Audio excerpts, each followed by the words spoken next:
Merasa repot melaporkan reinvestasi dividen saham setiap tahun? Terus mau tahu alternatif lainnya? Yuk kita simak penjelasannya sebagai berikut.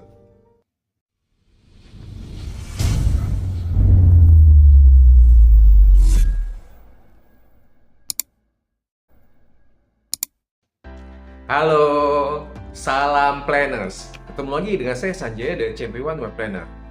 Ya, pada kali ini kita akan bahas tentang bagaimana melaporkan dividen saham. Ya, tentu teman-teman bulan lalu sudah melaporkan SPT tahunan, betul ya? Terus ada lagi kegiatan lain yaitu melaporkan reinvestasi dividen saham.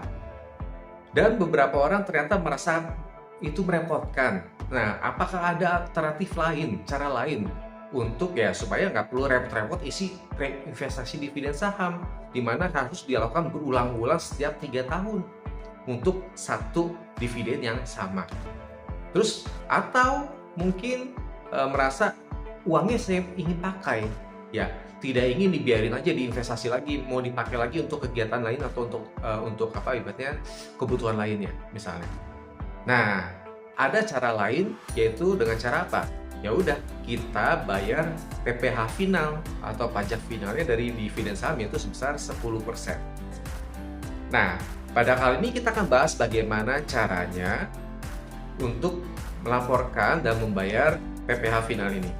Nah, sebelum mulai ada beberapa hal penting yang harus diingat untuk hal ini. Pertama adalah yang kita lakukan adalah bukan hanya bayar PPh final, tapi juga laporkan dalam bentuk SPT, surat pemberitahuan tentang PPh final ini. Ya, jadi ada 2 kegiatan.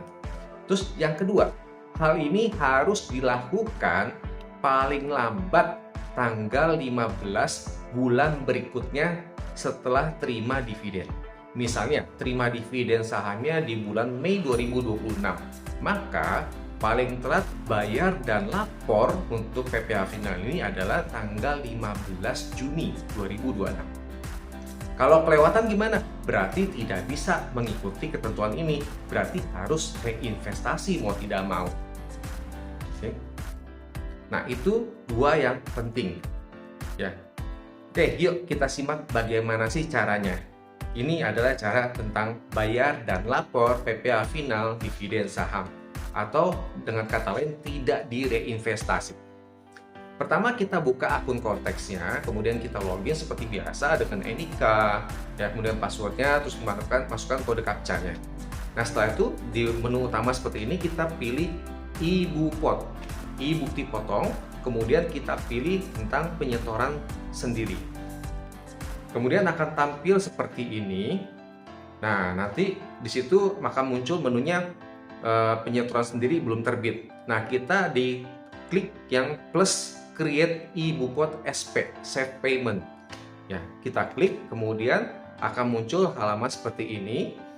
Nah, pertama di informasi umum kita isi masa pajaknya apa? Sesuai dengan bulan di mana dividen itu kita terima. Kalau kita terima dividen ini tanggal sekian di bulan Mei, maka kita pilih masa pajaknya di bulan Mei 2026.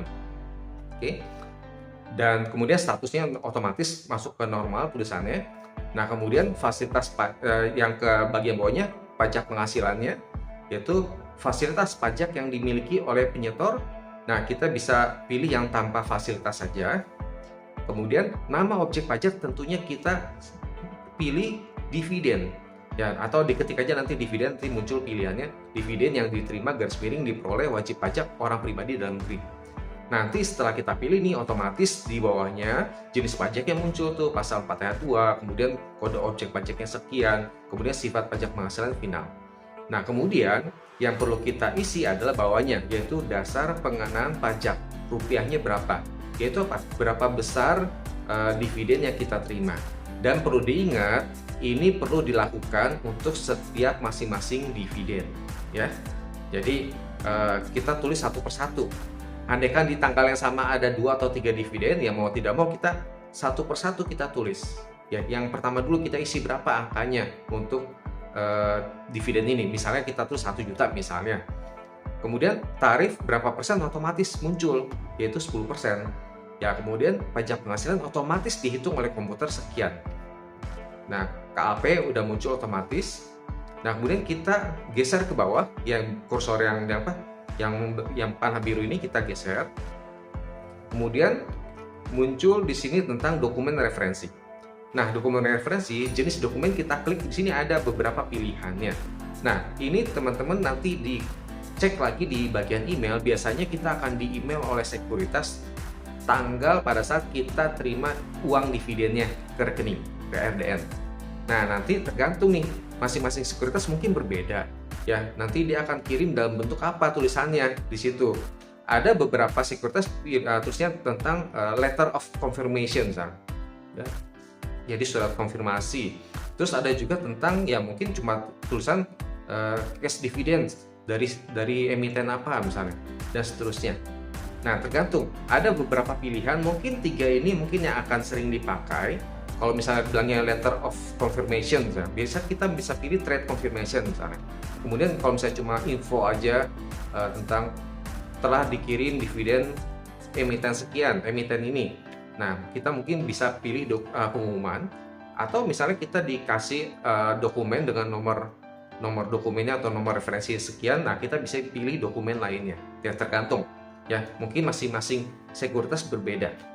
Nah, setelah kita pilih, maka kita di bawahnya ada nomor dokumen. Ya, nomor dokumen. Nah, ini diisi tergantung tentang sekuritas itu. Misalnya contoh seperti ini. Contoh ini yang saya terima dari, ya kita sebut merek aja ya, ini ada Sinarmas Sekuritas. Ya, di sini di dalam email ada tulisannya tentang suratnya, ada nomor referensinya. Nah, nomor referensi ini kita bisa isi di nomor dokumen itu. Ya, kita tinggal copy paste aja. Kemudian tanggal dokumen tentunya sesuaikan dengan tanggal dokumen itu, atau yang pasti sesuai dengan tanggal email atau tanggal di mana dividen tersebut cair ke rekening. Ya, kita isi itu, ya. Nah, kemudian untuk NIDQ atau nomor identitas subunit organisasi itu otomatis kita pilih sesuai dengan yang ya kita terdaftar, misalnya NIK kita, ya. Nah, setelah udah oke, kita klik submit. Nah, setelah itu maka akan muncul nih yang tadi di daftar di Ibu Pot yang belum terbit, ada muncul tuh di tabelnya. Ya, pada bulan masa pajak bulan Mei 2006 itu muncul tuh statusnya baru disimpan. Ini belum selesai. Ya, kita lanjutkan.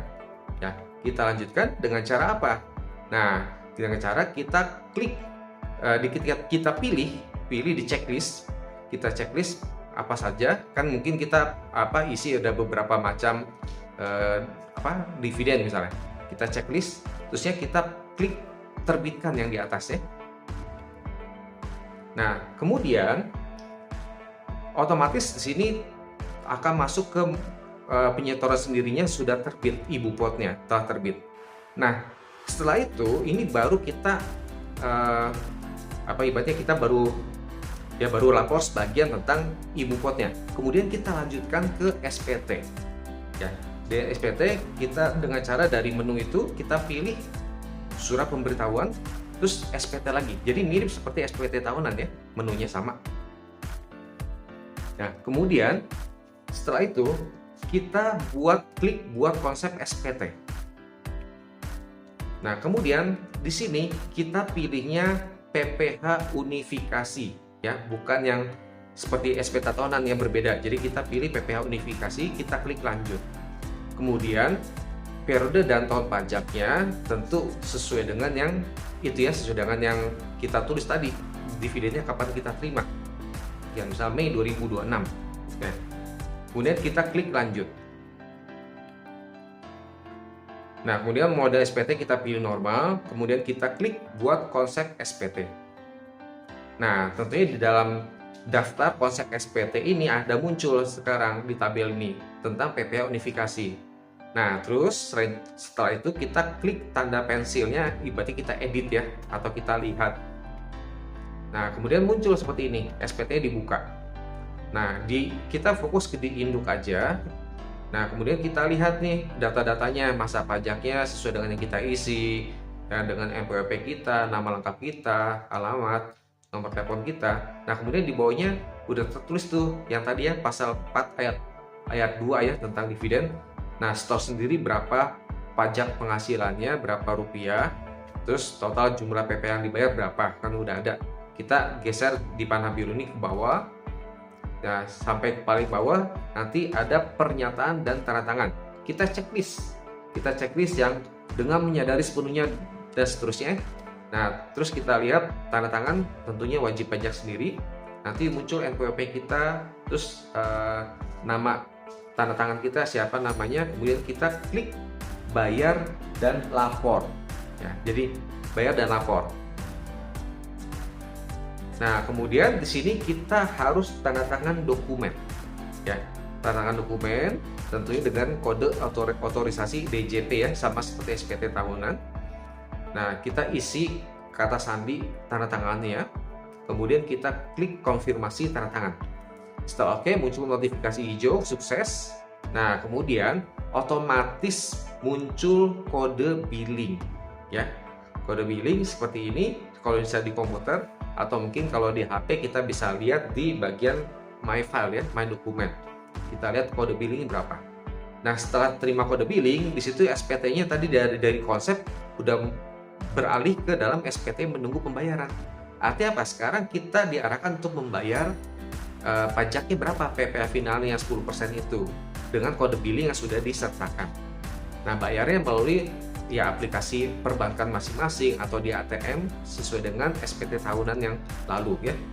Jadi ke bagian pajak negara. Nah, setelah kita bayar udah sukses, maka kita klik refresh, maka dari SPT menunggu pembayaran maka otomatis itu kosong, akan pindah ke SPT dilaporkan.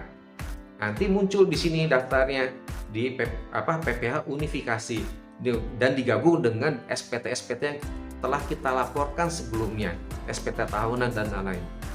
Nah, di sini kita lihat ya tandanya ada kayak gambar mata, ada ibaratnya amplop yang warna hijau, dan satu lagi yang gambar kayak dokumen tapi masih warna abu-abu. Nah, terus bagaimana kalau kita mau lihat ya? Kalau kita lihat aja apa yang kita sampaikan, kita klik tanda mata aja, itu cuma lihat. Nah, kemudian selain itu kita otomatis sebetulnya di email dikirim ibaratnya seperti ya BPS-nya, bukti penerimaan surat atau ibaratnya bukti penerimaan elektronik bahwa sudah menyampaikan SPT untuk PPh final ini atau unifikasi ya. Dan tampilannya seperti ini sebetulnya ya. Nah, atau bisa juga sebetulnya kita klik yang tengah ya, yang gambar seperti surat. Nah, itu juga otomatis nanti seperti itu juga muncul di email. Selain itu, kita juga bisa pilih yang PDF-nya, versi PDF, yaitu yang warna abu-abu ini. Kita bisa klik ini, ya permintaan dokumen.